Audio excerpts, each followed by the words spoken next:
Lighting menjadi kritikal apabila kita membuat penggambaran yang lebih memerlukan kreativiti.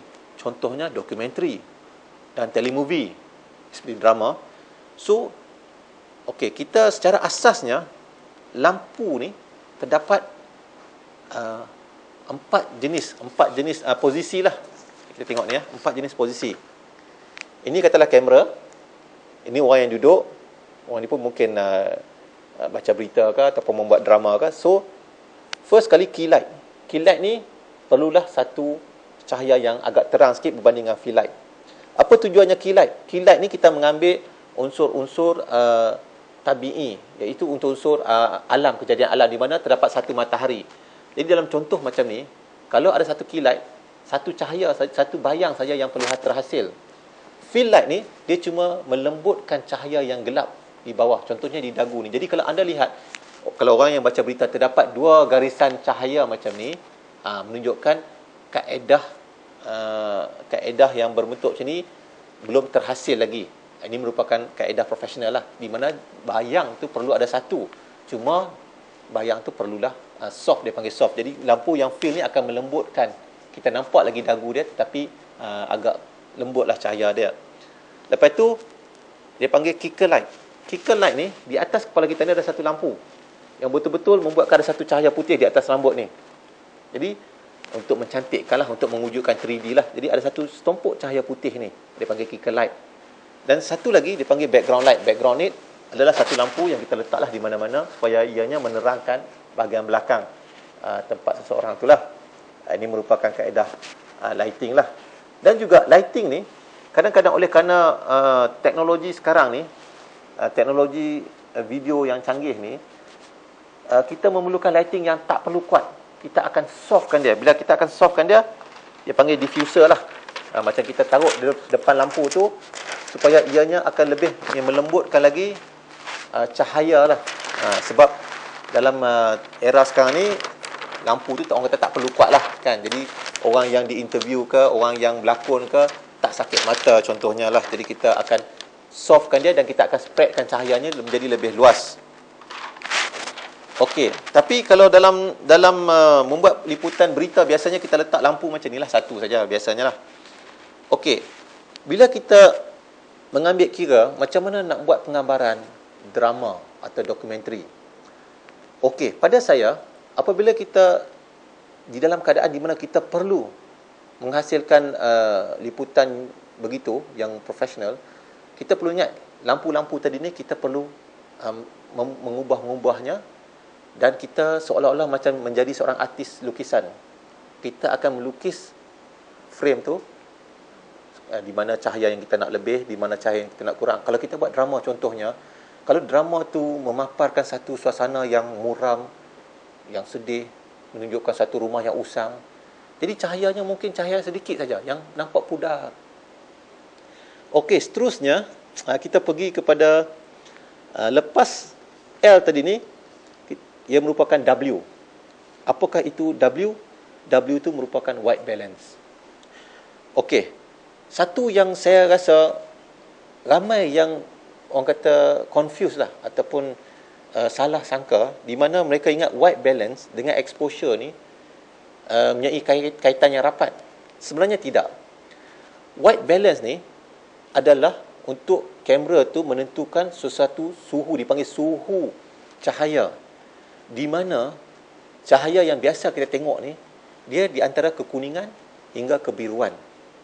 Jadi contohnya lah, apabila kita berada di luar waktu siang contohnya, jadi suhu pada masa tu sebenarnya lebih kebiruan, tetapi mata kita sebenarnya mempunyai white balance secara automatik. Apabila mata kita melihat benda-benda putih, iaitu primary color ni, secara orang kata automatik, otak kita akan mengadjustkan color-color yang merah, hijau, biru ni kepada yang color yang kita boleh terima lah.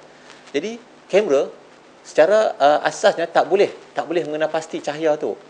Okey, itu suasana waktu siang. Tetapi bila matahari tenggelam, suasana tu dah bertukar menjadi kemerah-merahan dan kekuning-kuningan.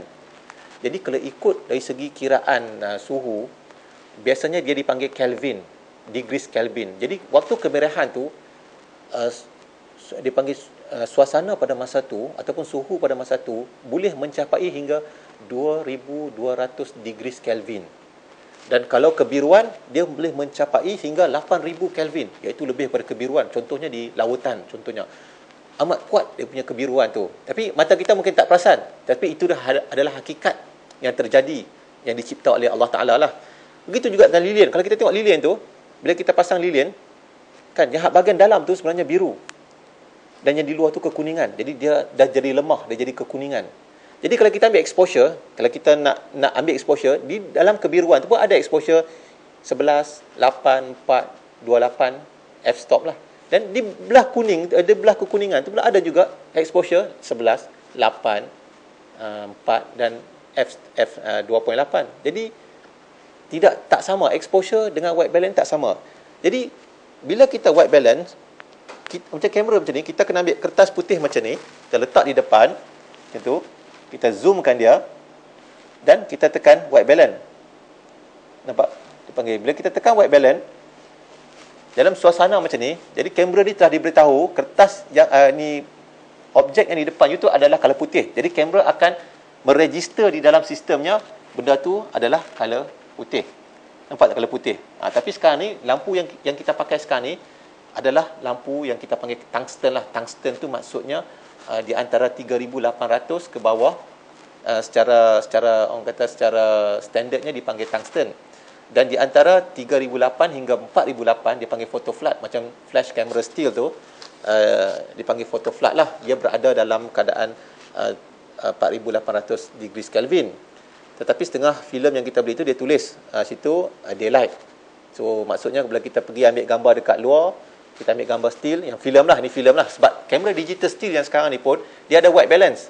Dia boleh orang kata memberitahu kamera dia, okey, cuaca sekarang ni adalah warna putih dan dia white balance kan. Jadi apabila dia mengambil gambar pada suasana tu, gambar dia cantik. White balance lah. Okey, selepas W ni tadi, selepas W ni dia merupakan F. Apa F? F itu fokus. Fokus amat penting. Nanti saya akan sebut lagi di antara yang dipanggil dosa-dosa besar kepada juru kamera video lah. Nanti saya akan sebutkan lagi lah. Buat masa ni, fokus itu penting.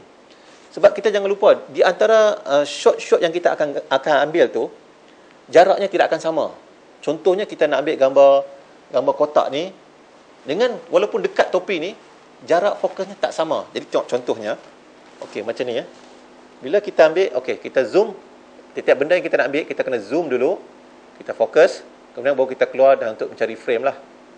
Okey, ini nampak tajam, nampak sharp, jelas. Tapi bila kita pusing untuk mengambil gambar topi ni, nampak tak terdapat blur sikit. Saya tak sebut kabur, sebab kabur dalam istilah bahasa Malaysia ni mungkin keadaan yang kabus-kabus pun kadang-kadang orang panggil kabur. Jadi kita sebut blur lah. Blur ni maksudnya out of focus, tidak jelas. Nampak tak? Jadi kita kena zoom balik, kita fokus balik bagi tajam, dan kita zoom out balik. Nampak tak? Jadi nampak rekod yang tu nampak tajam lah, nampak objek tu jelas lah. Begitu juga kalau kita pergi kepada objek-objek lain macam ni, kita zoom balik, nampak dia blur, kita fokus dan kita zoom out balik dan kita akan dapat gambar yang jelas lah. Jadi fokus ni memain peranan yang penting bagi menjelaskan visual kita. Tapi kita perlu ingat, kalau kita melakukan production MCP ataupun multi camera production, di mana terdapat beberapa kamera yang orang kata dilingkapkan di antara satu-satu kamera kepada switcher. Switcher ni maksudnya seorang tu akan menjaga switcher dan akan menekan mana-mana visual yang dia menghendaki lah. Dan kadang itu untuk kita fokus macam tadi ni, zoom fokus tidak dibenarkan. Sebab apa? Kadang-kadang pernah terjadi dulu ada beberapa kejadian di mana semasa penerbit tu menekan visual daripada kamera tersebut, kamera tu berada dalam keadaan zoom dan fokus. Jadi memang tak wajar lah. Jadi bila kita berada dalam production MCP ni, multiple camera production ni, kita perlu mengagak saja.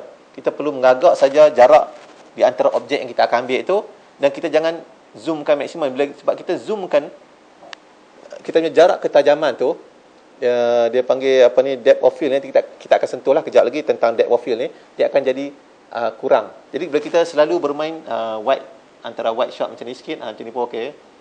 Jadi gambar tu boleh katakan sentiasa dalam keadaan